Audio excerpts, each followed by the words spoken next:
Babaeng anti-Cuadro Alas gustong magladlad. Casimero may matinding problema at promoter ni QA pumalag sa maling balita online. Neri versus Alas na terminate dahil sa Golden Boy promotion at TBP nag-renew ng contact. Una sa mga balitang boxing ay hindi na raw mahagilap ang isang social media account na pinaniniwala ang isang anti-Casimero.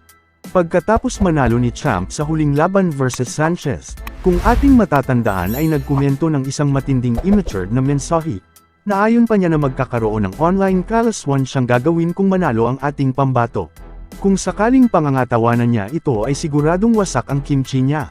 Matindi kasi ang convincing power ng dalawang malalaking vloggers kaya tuloy na pahamak si Athena sa pag-outcalla na hindi manalo si John Riel Casimero. Sa ibang balita ay hindi daw ang 1-year suspension ng JBC ang tunay na pinuproblema ngayon ni Casimero. Hindi ay ang kung paano niya uubusan ang milyones niya sa isang taon sana malagpasan nila itong matinding pagsubok. Meanwhile ay nagmukhang fake news ang na-publish na balita sa Yahoo News Japan nang di umano sinabi ni TVP head honcho Masayuki Ito na I don't want to talk to Casimero anymore. Lumalabas na yung sinabi ni Mr. Ito ay noong pang nag-overweight si Cuadro Alas. Dahil noong manalo si Alas ay maganda ang remark sa kanyang alaga. Fake news pala yan kanina nilabas niya Yahoo News yun bro eh. じゃあその YouTube のコメントで、それで拾ったってことかで、Yahoo ニュースで普通に出てるんだ。言ってない。じゃあ了解です。それで落ち込んでるからさ。あざーす。はい。頑張ってくださいね。計量。wala daw. Fake news. Wala daw sinabi na bibitawan daw si Casimero yung ano ba yun, bagong lumabas ngayon. Hindi, yung I don't want to talk about Casimero anymore.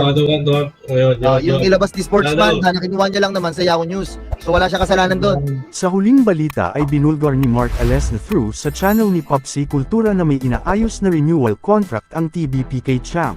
Dagdag pa ni Alesna na naghihintay na lang sila sa response ng Pinoy boxer na sa tingin natin ang nag-enjoy muna after sa kanyang first TKO win versus sa All Sanchez. Napag-usapan rin nila na totoo pala ang sinabi ni Coach Jason na may offer sila kay Neri pero hindi nag-materialize. Kaya suplak na naman si taga-tahol na sinabing di ma-push through ang laban dahil sila ang humaharang subalit ang totoo ay di lang nagkasundo sa gusto ng Golden Boy promotion. Fake news pala yan kanina nilabas niya Yahoo News yun bro eh.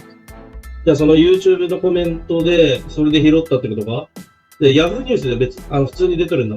言ってない。じゃあ了解です。それで落ち込んでるからさ。あざーす。はい。頑張ってくださいね。計量。wala daw. Fake news. Wala daw sinabi na bibitawan daw si Casimero yung ano ba yun, bagong lumabas ngayon. Hindi, yung I don't want to talk about Casimero anymore.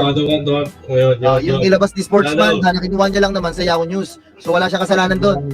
Totoo ba, Paps, na ayaw ni Ito kay Champ? Yun yung fake news, sir, kasi alam nyo naman, kahit paulit-ulit na rin tayo Nakakaraan niya, tinawagan na sa live. Yung tropa natin, tatlo lang naman silang TBP Tatlo lang sila TBP, si Ito, si Shun, tapos yung tropa natin. Tatlo lang sila TBP, kaya maperahin niya yun kasi kakabayad lang sa kanya. Isipin mo, lakad-lakad lang, hindi pa siya pumunta pa siya ng event. Hindi pa siya pumunta ng event, laki ng ninita. Ngayon, hindi daw sinabi talaga ni Ito yun. Wala daw siyang in-interview. Last interview niya yung before the fight pa. After the fight, wala daw siyang interview. So hindi niya daw sinabi yun na ayaw pag-usapan si Casimero. Sabi ni Ito. Hindi ako maniniwala ayaw niya pag-usapan si Casimero at ayaw na si Ito kasi meron kaming alam na hindi namin pwede sabihin na ginagawa ni Ito ngayon. Meron silang gustong ipagawa kay Casimero, meron silang gustong gawin, meron silang gustong pag-usapan.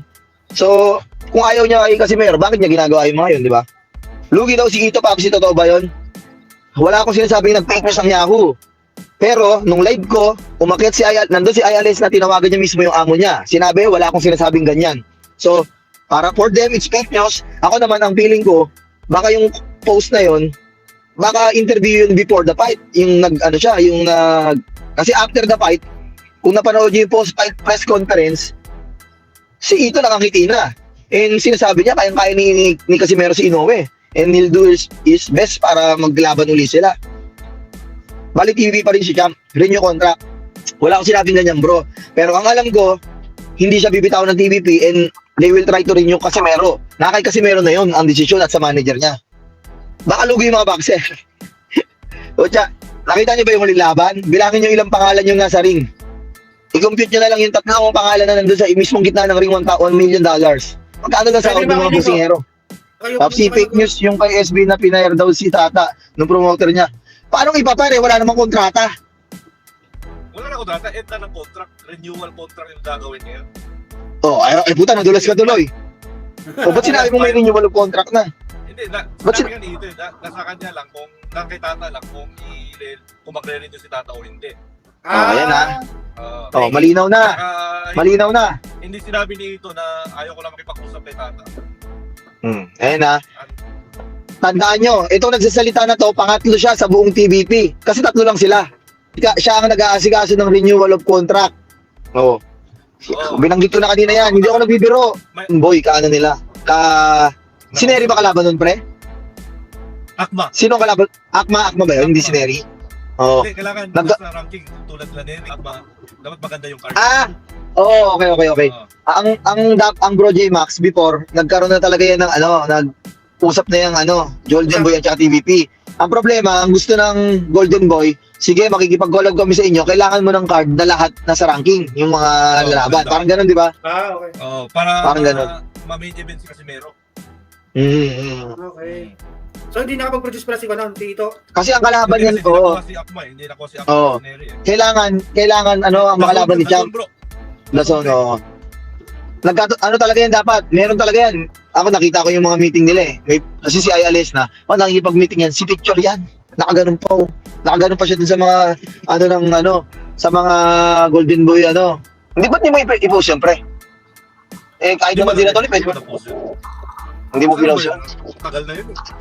Meron akong kopya nun. Makahanap ko yun. Nasa screenshot. Dapat, Bro J-Max, De La Hoya, tsaka TVP. Dapat yan, muntik na sila magkaroon ng isang event. Kaso nga, ang gusto nila kalaban ni Casimero is top 5. Basta nasa rank. Ang problema, alam niyo naman, yung mga nasa rank ayaw lumaban. Ganun lang, sa madaling salita. Kung natuloy yun, kung umukay si Neri nun, yun sana, De La Hoya yun sana. Yung event. Sana. Magandang laban yun. Hindi nga natuloy. Ang point ko lang dito is yung sinasabi ni J-Max na kaya daw ba magpa-event ng TVP sa Amerika or saan. Kaya nila bro, kasi kung hindi naman nila kaya ng sarili nila, kaya nila makipag-collab. Kukompromiso ka lang dyan. Meanwhile, para sa mga edad 18 years old and above na mahilig tumaya online ay you can earn as much as 12k bonus in your first deposit. Pwede kang tumalpak ng 5 pesos at manalo habang nanonood sa inyong mga paboritong sports like boxing, NBA, PBA, MPBL at G-League games. Madali lang ang pag-deposit at withdrawal via Paymaya, GCash Direct, GCash QR at online banking. Please check comment section para sa pagrehistro at gamitin ang promo code.